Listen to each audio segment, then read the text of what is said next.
Hello, welcome to Clash of the Rams, the sports talk show. I'm your host, Jeremy Hayes. Along with me, we have Mike McMahon, What's up, guys? Eric Russo, Ashley Cascio, and John Fanis. Let's get this show started. All right, guys, so we're going to get started with tonight's game, which is the Patriots against the Texans. It's going to be an interesting game, and what does this game mean to both of these teams so late into the season? John? Well, it is a pretty big game, but honestly, it means a lot more for the Patriots simply because I'm pretty sure they want home field advantage. They want to be playing in Foxborough late in the year.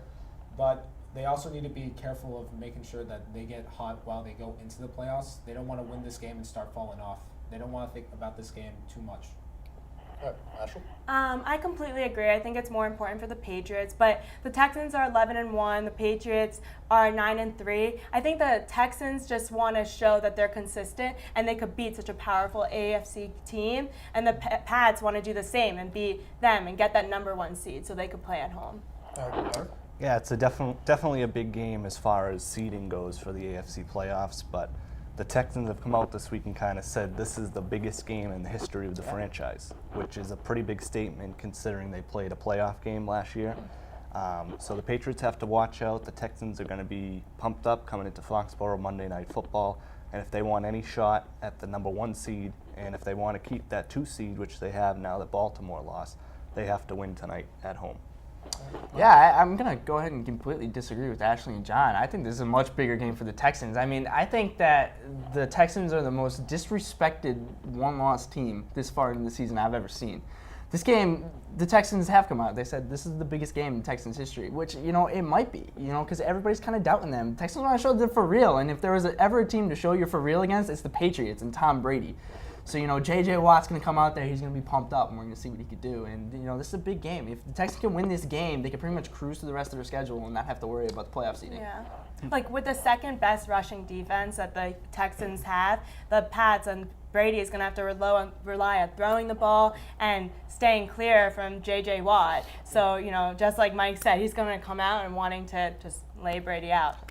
The Pats used brooms and sticks in practice this week to simulate Watt swatting balls swatting? down. That's so they're great, definitely going to be prepared for that. But a big thing for the Patriots is at home in December, they don't lose. They haven't lost ever, I don't think, at Gillette Stadium in December. So that's definitely on their side. And the last 2 years, they're undefeated in December. So the Patriots turn it on down the stretch. We've seen them do it again this year. They were 3-3 at one point earlier in the year, and now they're 1-6 in a row on a roll heading into the playoffs. Yeah, they've won 20 games in a row when you consider the second half of the season.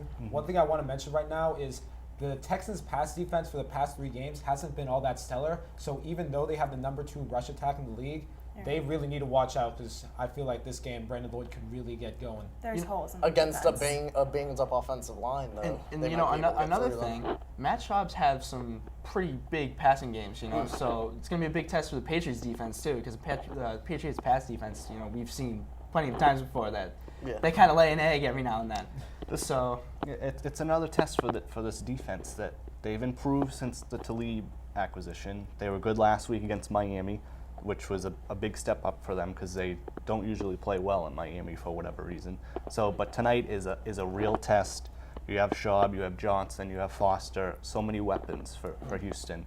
So it's definitely going to be a big measuring stick game for the new Patriots defense. And then even if they win, they're still going to need the Texans to drop one more game to get home field, too. Yeah, So and that's they another got to thing. go against the 49ers And next Gronkowski week. and Edelman's out, so hopefully Yeah. that doesn't have too much of an effect on their game. The big thing with Edelman is punt returns Yeah. because Exactly. We're losing. if you want to put Welker back there, it's a risk because you don't want to hurt him returning punts. So probably look for Woodhead back there We tonight. did sign Dante Stallworth, though, and that's True. the type of guy that we might have just signed him for that job because I don't see him lining up with the starters. The Edelman injury doesn't affect them as much offensively. I think the big thing there is definitely in the punt return game because he's been one of the best in the league. So if you put Welker back there, basically I don't want Welker back there. I want Woodhead back there because we can't afford to lose Welker in addition to Gronkowski and Edelman. Yeah. And before we move on, something I want to say, after this game, depending on how well the Texans defense played, this might be the first time where Tom Brady, I think Tom Brady's one of the best quarterbacks of all time.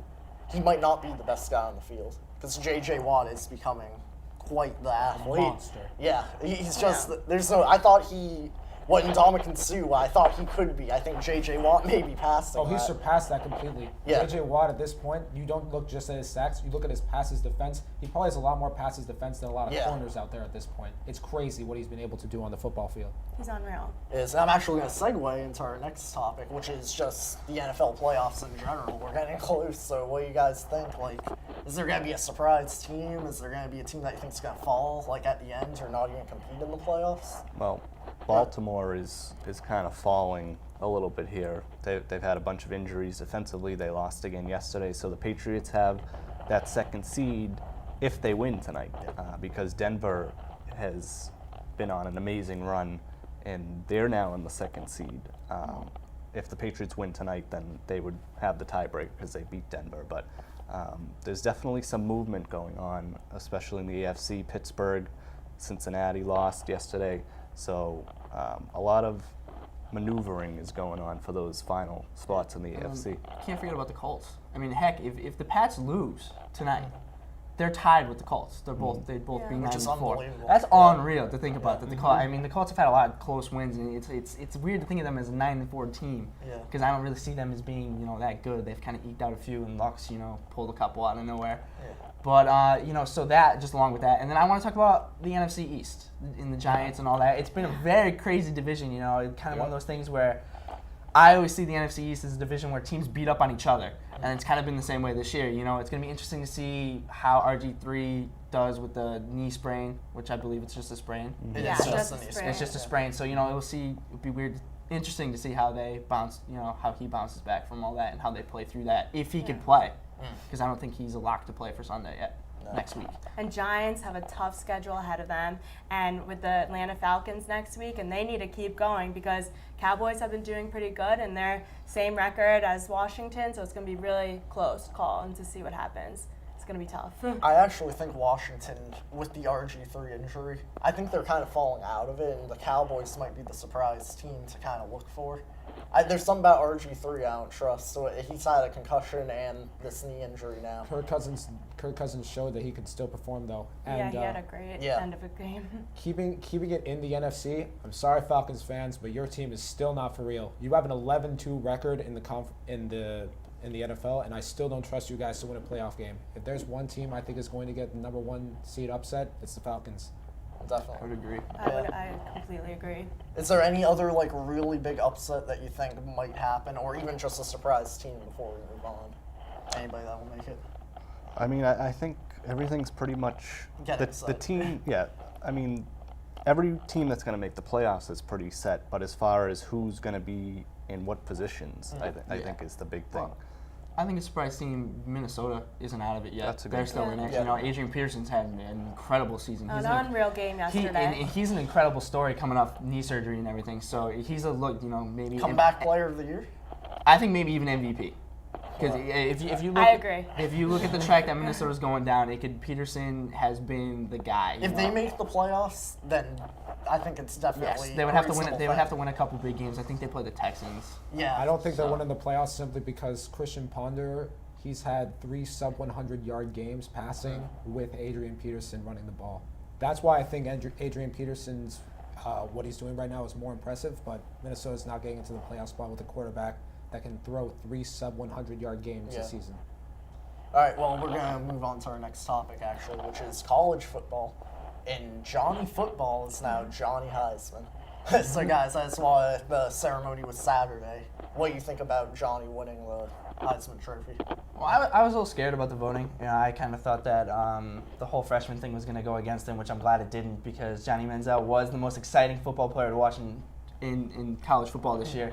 The big plays, the game against Alabama, he was, the nickname is perfect. He's Johnny Football. There's no one better to watch. Well, I'm just going to get my notes out because there were so many accolades that he had that I had to write them all down. Okay. So he's the first freshman to win. He beat Alabama. And another interesting thing is he won the job just 2 weeks before the season. So this is a kid that came in, was put into the spotlight, and had an SEC, amazing, yeah. broke Cam Newton's SEC record with 4,600 total yards. Yeah. Okay, he led Texas A&M to a 10-2 record, over 3,000 passing yards, 24 touchdowns passing. Okay, over 1,000 rushing yards, 19 touchdowns rushing. He's the first freshman, first SEC player, and 5th overall to throw for 3,000 yards and rush for 1,000 yards. So that's all I have to say. I mean, So- he took all the words out of my mouth. So, So you think Johnny Football? I think he deserves it. Just making sure. I don't know what else to say, but I mean, the stats say it all. But also, like, I think what he had that the other candidates didn't have was that Heisman moment, and I think he had that when he beat Alabama at Alabama. So I think he was a great candidate, and who knows, maybe he could be the second guy to win it twice in his Yeah. next few years. Maybe. John?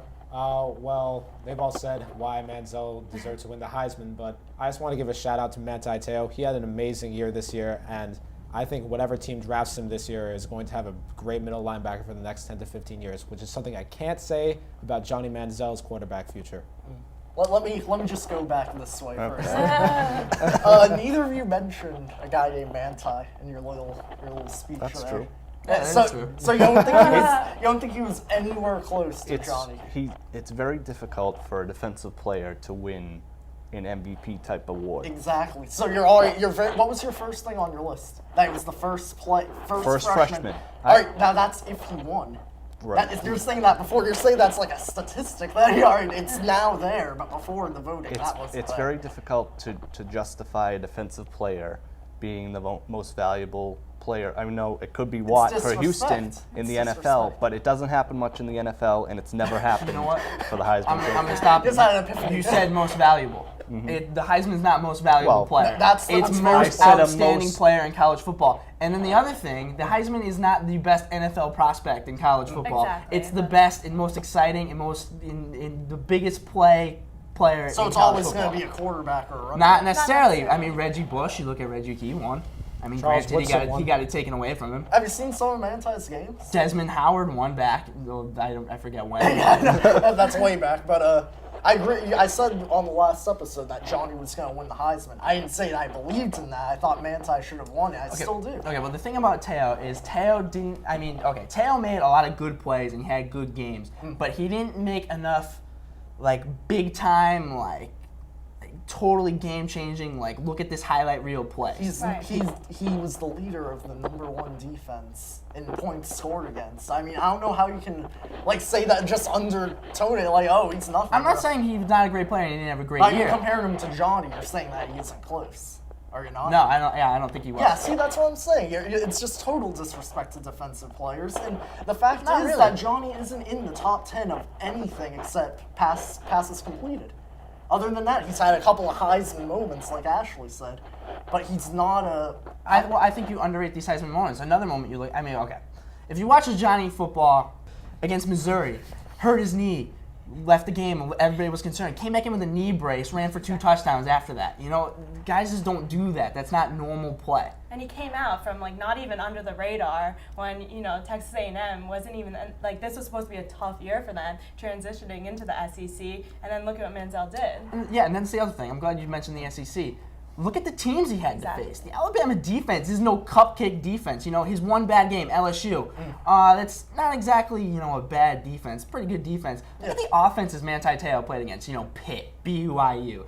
A struggling USC offense with a quarterback that had never started before. Did he lose a game for them? No, but what I'm saying is Manziel went up against premier... Manziel has had moments, though, that were worse. And Heisman, you need But it he needs to went be a up against the consistent thing. If you're premier talent in inconsistent, college though, how can football. you say? He went up against the premier talent in college football every week. It was Manti Te'o inconsistent. didn't. It was inconsistent. It Manti wasn't inconsistent. He had one bad game. That's not inconsistent. He had a couple of mediocre games. Okay, and Manti Come on. Te'o only had a couple games where he only had 5 or 6 tackles. And Yeah. that was it. That was all he did. 5 or 6 tackles. What do you do, I though, can in name those games? over 100 players in What do college. you do I in can that? name over 100 players What do in you do college in those football that games? have had He won. 5 or 6 tackle games. He won. That's all. He won the game. So winning's all that matters with the Heisman. Yeah, it matters a little bit, don't you think? I agree that the Heisman's a Okay. trophy, Then but why isn't a defensive player on every they were undefeated 10-2, team every so- year on the Heisman ballot? Because I guarantee you on every undefeated team, ever there's been a defense player who's had almost 100 tackles and had a bunch of But big this plays, is a and it isn't even defensive-based close. team. It's a defensive-based team that's number 1 in America. I don't think I know, I'm sorry. We I gotta just move don't think on, that but Notre Dame schedule it should factor into it. one more thing by Eric, and I won't even say anything. I think we picked the wrong debate. Yes. All right. Jeez, I almost forgot about what we were going to talk about. Our next topic is NBA. And in the NBA, right now we're a quarter of the way through. With football, it seems like we don't even notice it. It goes by so fast. But who do you think is the team to beat right now in the NBA? I mean, it's only the first quarter, but what do you think? Right now, I think the team to beat is the New York Knicks. What we have to keep in mind, though, is, like we were saying at the beginning of Week 5 in the NFL, as we made a show about, we also said the Arizona Cardinals were for real at 4-0. No team is for real yet at the NBA. It's at the three-quarter season mark in the season where teams start to really break away from the pack and you think about playoff seeding. Right now, I'm saying the Knicks, but it's like when Amari comes back and we don't know how that situation is going to go. I could be saying something completely different 3/4 of the way into the season. So I don't think any teams are for real yet, but if there's a team I do not want to face right now, it's the Knicks. I was going to say the Knicks too. I think they're having an unbelievable season so far. They're 8-0 at home at Madison Square Garden. And then another team to watch out for is OKC. You know, they've won 8 straight games, and I think they're going to have a season like they did last year. All right, Eric? Yeah, I'm going to start in the West. I think the Lakers are a total mess right now. So I kind of push them to the side. I go with Oklahoma City. Memphis in the Western Conference has impressed me a lot this year. They have an amazing core of players. Zach Randolph, Gasol, Conley.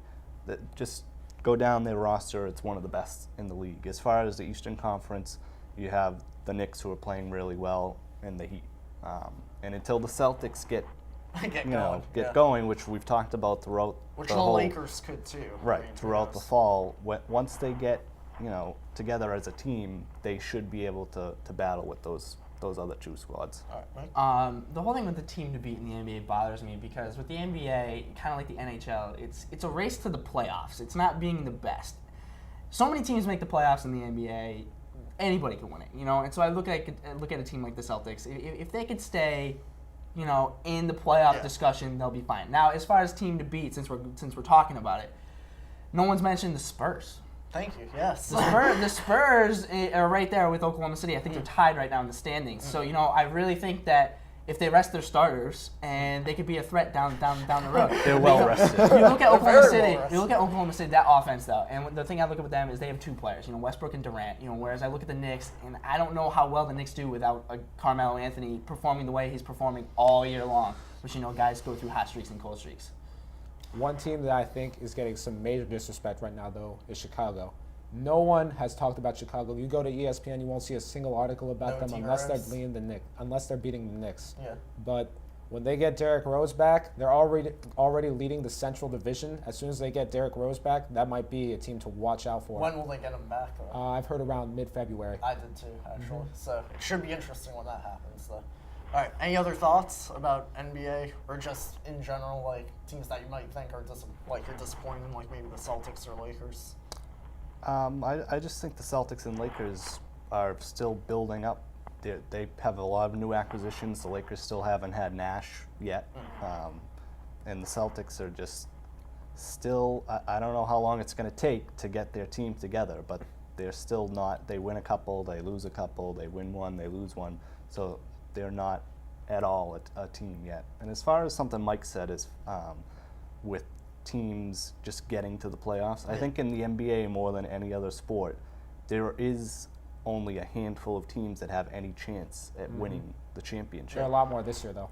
In the other leagues, it's kind of more of a toss-up. If you get there, you have a shot. But in the NBA, I don't think that's the case for You'll have the maybe lower one tier upset teams. a year, maybe. Right, at and most, it's usually 2 teams in each conference that have a shot. There's one last thing I want to mention. I think a lot of people believe the Celtics are going to gel together because they're not having that many issues like that. Don't seem a consistency. But the Lakers aren't playing tough D right now, and that would worry me as a Lakers fan. This isn't some consistency issue they're having. They're scoring points, and Dwight Howard's being okay on defense, but no one's hustling to get his man after he's the help defender. they really need to step up how they play defense, and Kobe Bryant really needs to stop glaring at the refs every single time he thinks he deserves a call and run down That's the court. just Kobe. I think the Clippers will be the hot LA team this season. Well, all right. I'm not giving. I think the Lakers are gonna. They're going to bounce They're back. gonna make noise. They're Yeah. gonna be all right. And then another thing. Now we're talking like powerhouse teams. The Heat average 100 points against a game, which is surprising because usually the Heat And their are. defense is weak right now. They average 100 points against, and so usually they're a very strong defensive team, and they're not this year. So that's something that's a little different. All right, we got to move on actually to our next segment. But all right, so our next segment is the Suffolk updates, which doesn't involve you guys. So we're gonna send it over to Kim and Ryan with our Suffolk updates. So take it away. Hi, I'm Kimberly Perez. And I'm Ryan Chevalier. The Suffolk men's basketball team has finished the first half of the season 4-4 with a 2-0 conference record. In women's basketball, the Lady Rams have put up a 7-3 record as they were near the top of the GNAC standings. As for men's hockey, they sit with a record of 4-5 with 2 ties going into the holiday break. In pro news, the Baltimore Ravens have fired offensive coordinator Cam Cameron. They will promote quarterback coach and former Indianapolis Colts head coach Jim Caldwell. In baseball, the Tampa Bay Rays have traded James Shields to the Kansas City Royals for some top prospects in a 6-player trade. In soccer news, Lionel Messi scored his 86th goal of 2012, setting the record for most goals scored in a year. That's all the updates we have for today. Back to you, Jeremy. All right, thanks guys. All right, now our final segment is going to be Clash of the Rams, the debate. And it's going to be Ashley against John. Your second debate, her first debate. Should be interesting. All right, are you ready? The topic is, who is the NFL's Offensive Rookie of the Year? Andrew Luck or Robert Griffin III? Take it away.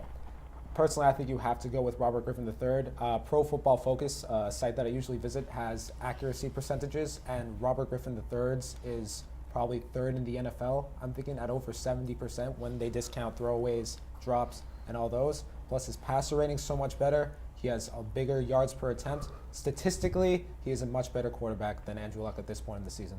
But Washington would still be okay without RG3. Unlike Andrew Luck, the Colts would not be anywhere without him. Last season they were 2-14. This season they're 9-4. He has rookies. He has rookie wide receivers, rookie tight ends, rookie running back. I think he only has 2 veterans. He throws 200 more time pass attempts than RG3. He has an average of 80 more passing yards than RG3, and also RG3 has people helping him. Luck has no one. I would not consider Reggie Wayne no one, considering that he is having one of the best seasons of his career at this point. Also, when you think about it, the Redskins' offense right now is predicated around RG3 and what he could do, which is what I think makes. But that's my point. That's my point. RG3 couldn't go in on any offense. The offense is built around RG3. RG3 doesn't have to worry about throwing deep throws, small window throws. He doesn't have to worry about that. But Luck is a true quarterback. The offense isn't based around Luck. Luck makes the offense. But I think that's what makes RG3 more impressive. You would have to develop your strength. Making an offense based around him? Yes, you have to make your offense based on RG3 because of how many ways he can take advantage of a defense. He can destroy you running and passing the ball. He's had far more impressive games than Luck. Luck has had around 2 or 3 games recently where he's gone under 50% completion rating and has had to pull games out of nowhere. But while RG3, he had his 6 fourth quarter comeback. That says something for a quarterback. It says something, but RG3 has had a lot more impressive statistical wins, and based on what he's doing right now, let's not forget the Colts were competitive in a lot of games last year, while Washington was sort of a joke in many of the games they played. How are they competitive? They were awful last year. They were awful last year, but like the Lions this year, they've had a lot of close games at the end. The Lions. I think RG3 next year, people are going to figure out his offense, and he's going to be like Cam Newton and not be successful. And time. All right, you guys are this is a new thing. We're going to give you 10 seconds just to say anything that you want to add just to close off your debate. And John, you go first. Yep. I just find RG3's statistical dominance, especially in accuracy percentage. A quarterback should not be able to throw that many passes that accurately in his rookie season. All right, Ashley. Okay. I think for a quarterback to take a team that was so poorly and lead them to 9-4 says it all. So I can't imagine anyone being more perfect than him. All right, we're gonna judge it. And so- with a coach that is struggling with leukemia, and to him have to lead the team. Sorry. Well. Wait. All right, Mike. You know, I think this is one of the closest debates we've had personally, but I'm gonna have to go with RG3 solely because it's based on one season. All right. Eric? I'm going with Ashley, so it's up to you. As a debate, I think Andrew Luck is the offensive rookie of the year, but in the debate, I think John won actually. So Good job. first win, John. Congratulations. Yes. All right, we're gonna move on to the Ram rants now. So you can go ahead and take it away, Mike. All right, for my Ram rant, the Rays and the Royals just completed a trade that where the Rays are going to send James Shields and another pitcher to the Royals for Will Myers and Mike Montgomery. I think that this is going to end up being a big steal for the Rays. You know, a lot of people are kind of thinking that the Royals have a chance now because they have their workhorse. I think James Shields is going to be on the way down in his career, and I think that Will Myers and Mike Montgomery are going to be two studs in the league for a very long time to come. So sorry, Royals fans. All right, Eric? I'm sure Roger Goodell is watching the show, so I'd like to just tell him how ridiculous I think his new idea for kickoffs is. Oh, He geez. wants to eliminate kickoffs altogether and give the team the ball on their 20-yard line. And they have to punt. And it's 4th and 15, which I think is completely ridiculous. I don't understand it. I don't get it. He has done some good things to prevent head injuries and such since over the last couple of years, but this new kickoff idea that he has, I think, is crazy, and I hope he doesn't go through with it. All right, Ashley? I'm going to go with the Carolina Panthers' defeat over the Atlanta Falcons. Carolina had 4 starters out, and they're the last place NFC South team playing against the first seed in the NFC South. And Cam Newton had an unreal game. He threw for almost 300 yards with 2 touchdowns. He rushed for over 100 yards with another touchdown. He had 0 turnovers. But I think the importance in this game showed that the Atlanta Falcons have major flaws that are going to show up in the postseason, like we discussed earlier. All right, John? I want to talk about Lionel Messi breaking quite possibly the most impressive record in all of sports. Lionel Messi scored 2 goals yesterday to bump his total up for the year at 86 goals. That's the highest ever, surpassing Gerd Muller's record of 85. I kind of find it impossible that no one's talking about this more, and I'm really glad he did this so that anyone that says Ronaldo's better can shut up. Jeez. All right. Guess that's it, guys. Interesting debate and another debate that we'll have to come back to eventually, but it's still good. All right. So thanks for watching from us in Studio 73. We'll see you guys next semester.